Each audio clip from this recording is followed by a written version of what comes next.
For 4 days, the farm at Hinterkaifeck kept pretending to be alive. Smoke drifted from the chimney. The cattle were fed.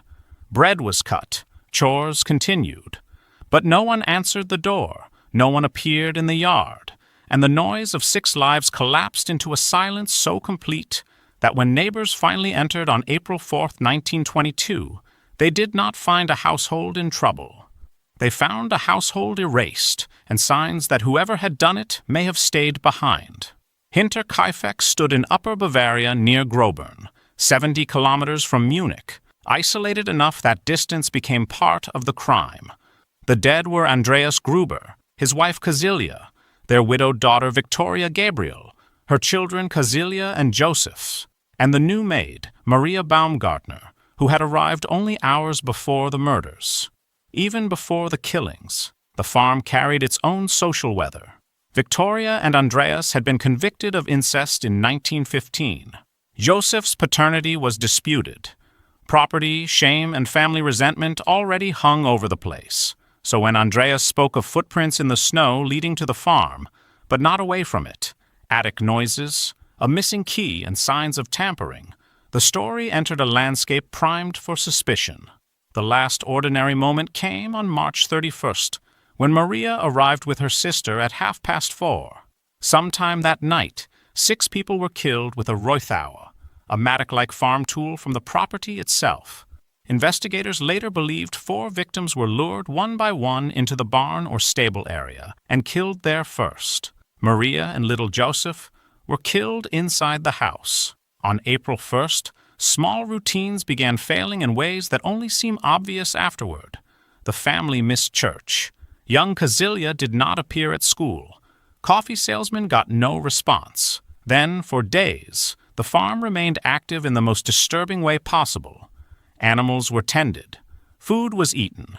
Smoke was seen. On April 4th, mechanic Albert Hoffner worked on an engine there and still did not find the family. Later that day, Lorenz Schlittenbauer, Michael Pohl, and Jakob Sigel entered and discovered the bodies. The investigation was doomed early by its own era. Villagers moved through the property. Munich investigators arrived after local police, but forensic standards were limited even before contamination.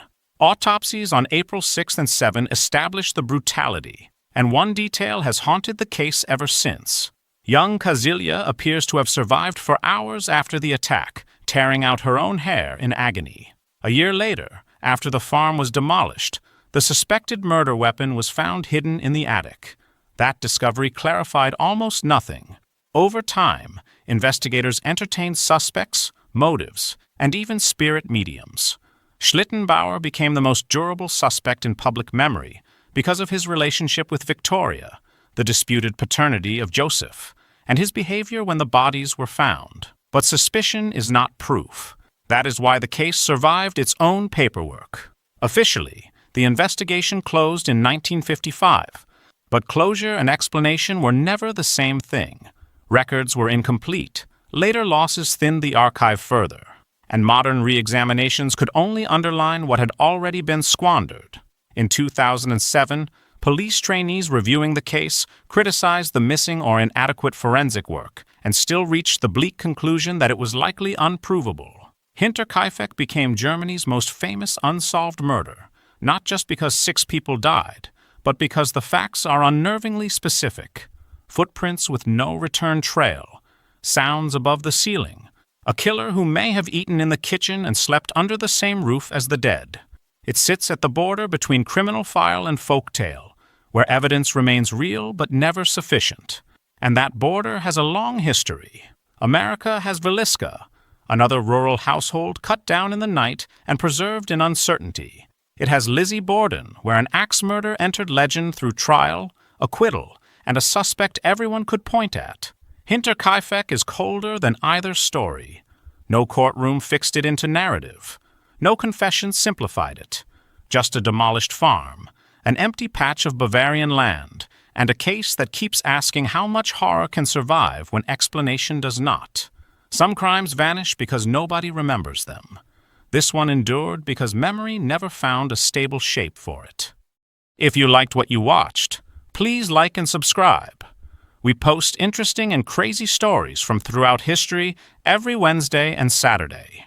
Yesterday's craziness? Because yesterday was crazy too.